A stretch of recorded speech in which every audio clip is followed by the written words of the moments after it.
చాలా మంది పేదలు వాళ్ళ కష్టాలు తీరవాలని వాళ్ళకు ఒక దారి చూపెట్టాలని పెద్ద పెద్ద లీడర్ల దగ్గరికి పోతుంటారు.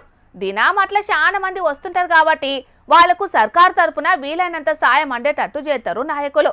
కానీ అందరికీ సర్కార్ తరపున సాయం అందేటట్టు చేయడానికి కానూన్లు ఒప్పుకోవు కాబట్టి స్వయంగా వాళ్ళ పైసలే ఇచ్చి మరీ తిప్పలు తీరుస్తారు కొంతమంది లీడర్లు. ఇగట్లా సాయం కోసానికి వచ్చిన గీ బుజ్జికి మాజీ మంత్రి హరీష్ రావు సార్ ఏం చేసిండో చూడండి. సాయం ముచ్చట అన్నారు, ఈడనేమో డైనింగ్ టేబుల్ మీద కూకుండి అందరికందరూ భోజనం చేస్తున్న వీడియోనే చూయిస్తున్నారని అనబోతున్నారా? ఇంటికి వచ్చిన అతిథికి మొదలు కడుపు నిండా బువ్వ పెట్టుడు వెనకటి సందస్తున్న ఆచారమేనాయే. ఇక దాంట్లో హరీష్ అన్నంటే బొక్కలేని చేయి లెక్క దాన ధర్మాలు చేసుట్లా ముందుంటాడన్న పేరున్నోడు కాబట్టి ముదుగాలు వచ్చినోళ్ళందరి కడుపు నిండా బువ్వ పెట్టిండు. చదువుల తల్లి ఈ మమత చెల్లె పెద్ద చదువులకు తిప్పలైతున్నదని హరీష్ అన్న దగ్గరకు వచ్చి చెప్పంగానే వెనక ముందు ఆలోచన చేయకుండా పెద్ద పనే ముంగటేసుకున్నాడు. కొంక రామచంద్రం అనే ఈ అన్నకు 4 బిడ్డలట. దాంట్లో మమత అనే ఈ పెద్ద బుజ్జికి వైద్యంలో పీజీ చదివేందుకు సీటు ఉచితంగానే వచ్చిందట. గాని ట్యూషన్ ఫీజు కింద ఏడాదికి 7.5 లక్షల చొప్పున 3 ఏళ్లకు కలిపి 22.5 లక్షల రూపాయలు కట్టాల్సి వచ్చిందట. అప్పు తెద్దామంటే గన్ని పైసలు వాళ్ళకి ఎక్కడ ఉట్టలేదట. ఇక బ్యాంక్ వాళ్ళు కూడా ఎడ్యుకేషన్ లోన్ ఇవ్వలేదట. ఇది వరకు ఎంబీబీఎస్ చదివేందుకు సాయం చేసిన హరీష్ రావు దగ్గరికి వచ్చి అడగంగానే క్షణం కూడా ఆలోచన చేయకుండా సాయం చేస్తారని మాట ఇచ్చిండట. వెంటనే బ్యాంక్ అధికారులను పిలిచి సిద్దిపేటలో ఉన్న హరీష్ రావు ఇంటి మీద ఎడ్యుకేషన్ లోన్ తీసి బుజ్జి చదువు కోసం ఇప్పించిండట.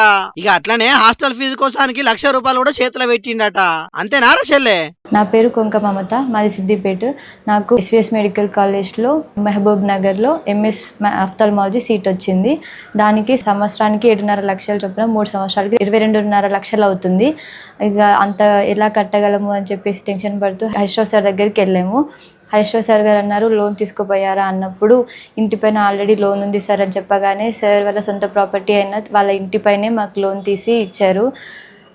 దాంట్లో మళ్ళీ అలాట్మెంట్ తర్వాత రిపోర్టింగ్కి 3 డేసే టైం ఇచ్చారు. అందులో 3 డేస్ చాలా కష్టపడి మాకు లోన్ శాంక్షన్ చేశారు. దానికి తోడు ఫస్ట్ ఇయర్లో హాస్టల్కి సంబంధించి కూడా 1 lakh ఇచ్చారు సార్. సార్ మాకు చెల్లె వాళ్ళకి జగిత్యాలలో సీట్ వచ్చినప్పటి నుంచి కూడా మాకు చాలా హెల్ప్ చేస్తూనే ఉన్నారు. సార్కి ఎప్పుడు రుణపడి ఉంటాము. ధన్యవాదాలు సార్. విన్నారు కదా, ఇది వరకు సుతం చదువుకునేందుకు సాయం చేసినట్టు హరీష్ రావు సారు. ఇక ఇప్పుడు మళ్ళోపారి సాయం చేసే వాళ్ళకు ఇంటోళ్ళంతా మస్తు సంబరంగా ఉన్నారు. 2024లో మాకు చిన్నపిల్లలకు కూడా జగిత్యాల గవర్నమెంట్ మెడికల్ కాలేజీలో ఎంబీబీఎస్ సీట్లు వచ్చినప్పుడు కూడా సార్ పిలిపించుకొని మా కుటుంబానికి కూడా ఆర్థిక సహాయం చేయడం జరిగింది. ఇలాంటి ఎమ్మెల్యే మా సిద్దిపేటకు ఉండడం మా అదృష్టము.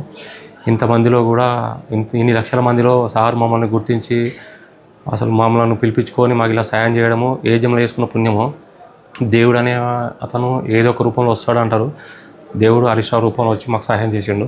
జీవితాంతం సార్ రుణపడి పిల్లలు ప్రయోజకులు అయ్యేందుకు వాళ్ళ చదువుల కోసానికి సాయం చేసిండు కాబట్టి వీళ్ళు ఈ తీరుగా తారీఫ్ చేస్తున్నారు హరీష్ అన్నను. మరిగా లీడర్ అంటే ఓట్ల కోసానికి మాత్రమే జనాల్లో తిరుగుడు కాదు. ఇసొంటి ఆపదలు అవసరాలున్న సమయంలో కూడా వాళ్ళ వెన్నంటే నిల్చున్నప్పుడే నిజమైన లీడర్ అనిపించుకుంటాడు. అసంటోళ్ళు సాయం చేసిన వాళ్ళను 10 కాలాల పాటు మది నిండా యాది పెట్టుకుంటారు.